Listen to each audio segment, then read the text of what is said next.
Ya, tim pelatih Timnas Indonesia mulai memetakan formasi yang dianggap cocok untuk dimainkan oleh para punggawa skuad Garuda.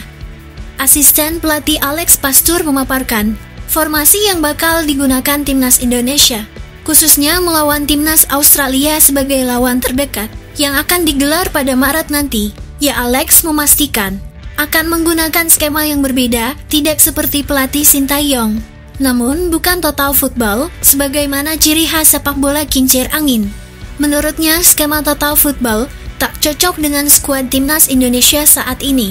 Mengingat permainan total football memerlukan banyak pemain yang multiposisi, yang tentunya harus memiliki napas kuda. Maka dari itu, Alex lebih memilih untuk menerapkan strategi permainan yang cocok untuk skuad Garuda, yakni strategi bertahan dalam permainan sepak bola yang berasal dari strategi ini, di mana menekankan pada pertahanan yang kuat dan serangan balik yang cepat.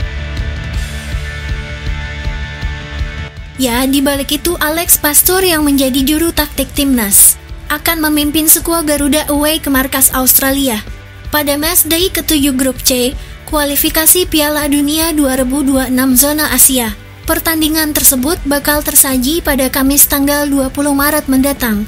Dalam sebuah wawancara di media Belanda, Alex Pastur mengaku tidak bakal melakukan perombakan pemain besar-besaran, di mana pemain-pemain yang rutin dipanggil oleh pelatih timnas sebelumnya, yakni Sintayong, seperti Martin Paes, kemudian Tom Haye hingga Jay Itzes akan tetap dipanggil kembali.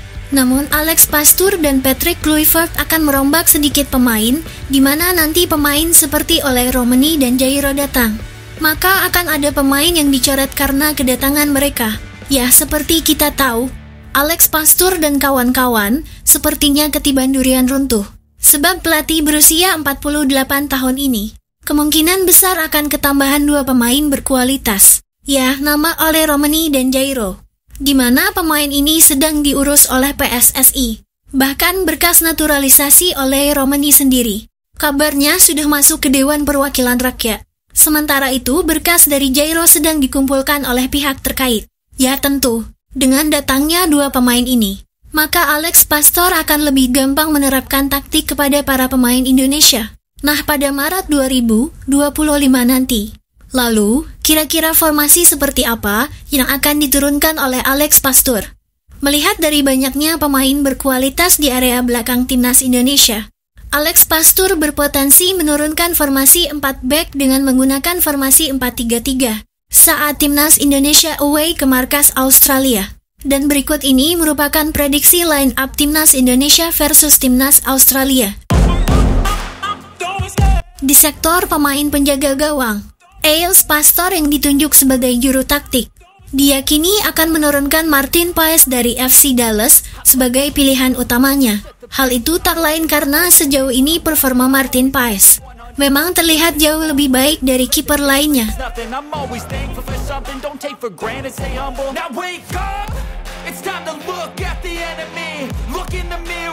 Kemudian, di sektor 4 pemain di depan Martin Paes bakal diisi oleh Kevin Dix, Miss Hilger, Jay Itzes, dan Verdonk.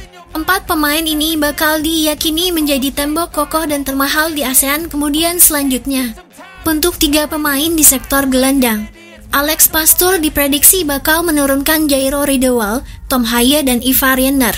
Ya, proses Jairo akan dipercepat agar bisa membela Indonesia saat away ke Australia.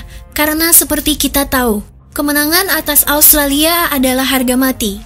Diharapkan Tom Haye, Ivar, dan Jairo bisa menyalurkan bola ke pemain depan.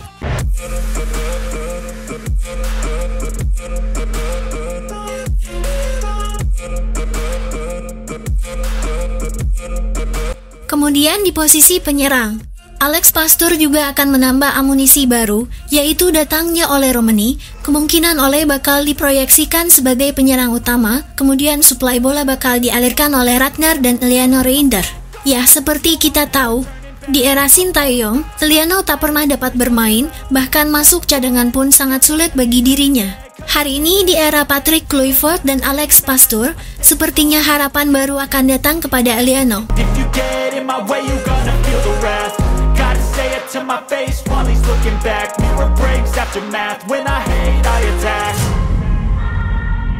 Ya, Itu dia prediksi starting line up di bawah juru taktik Alex Pastur. Tentu kita sudah tidak sabar gaya bermain seperti apa yang akan diterapkan oleh sang juru taktik. Semoga kehadiran para pelatih baru yang berasal dari Belanda ini bisa membawa timnas Indonesia ke Piala Dunia. Karena tongkat estafet sudah diberikan oleh Sintayong kepada Kluivert dan kawan-kawan.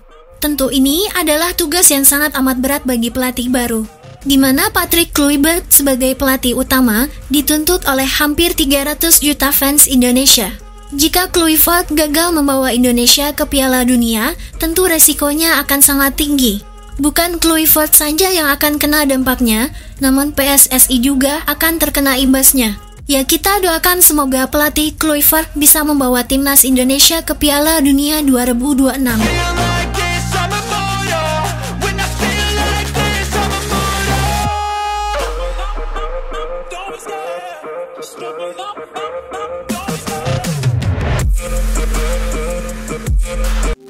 Ya, pemain yang kemungkinan akan kembali dipanggil lagi ke tim nasional di era Patrick Kluivert, namun kita akan membahas kebalikannya, di mana kita akan membahas tentang pemain-pemain langganan Sintayong yang kemungkinan tidak masuk selera Patrick Kluivert. Ya, pemain-pemain yang diprediksi tidak masuk dalam starting yang menjadi standar Kluivert saat nantinya memilih pemain. Penasaran? Siapa saja yang kemungkinan akan tersisi di era Patrick? Berikut pembahasannya.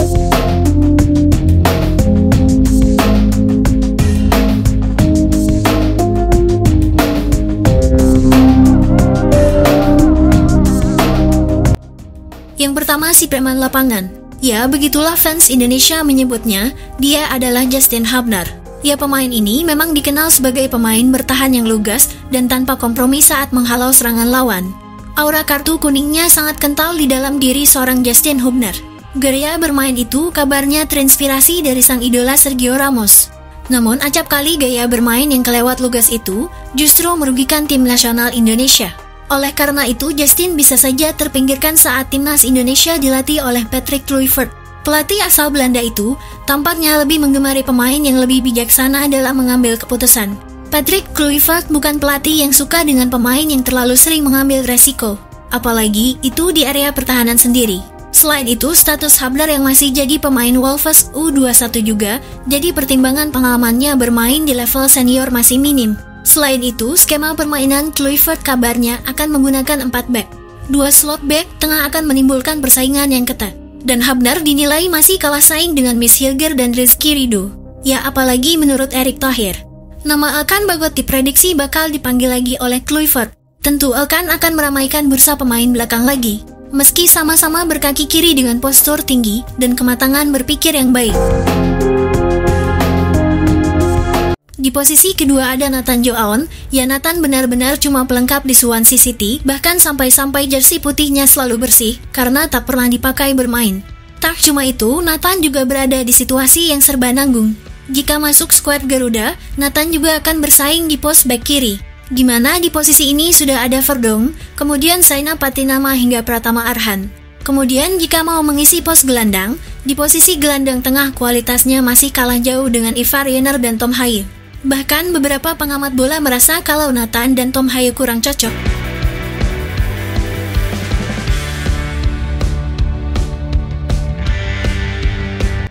Ya, kemudian yang ketiga ada Ricky Kambuaya.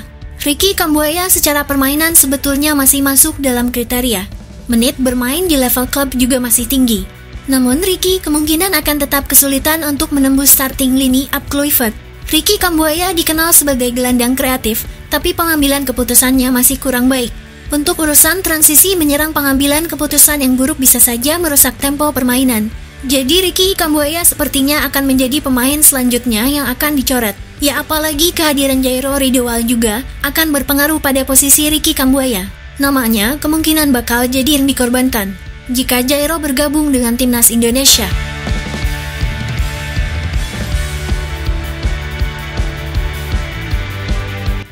Ya, kemudian di posisi keempat, pemain yang akan dicoret datang dari sektor sayap.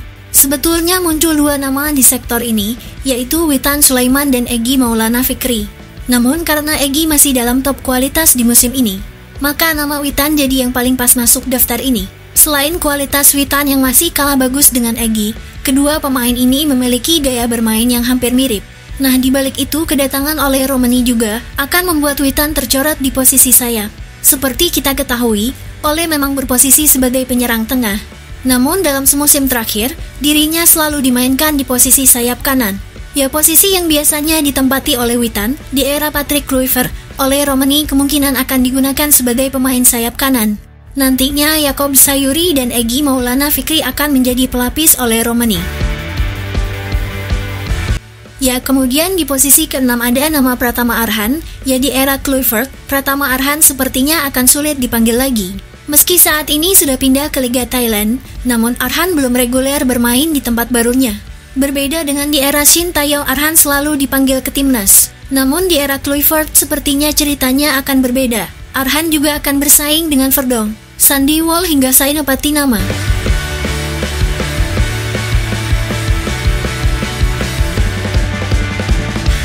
Yaitu, dia prediksi beberapa pemain yang akan dicoret oleh Patrick Kluivert. Menurut kalian siapa lagi yang akan dicoret di era kepelatihan pelatih Belanda tersebut? Black Cadillac, high heel boots and a sexy body full of tats. Baby's bad, oh baby's hella bad. After her there ain't no coming back. Wanna take a run at that. Aparece Messi, gol, gol, gol, gol. Akhirnya membuat main hasil untuk Indonesia.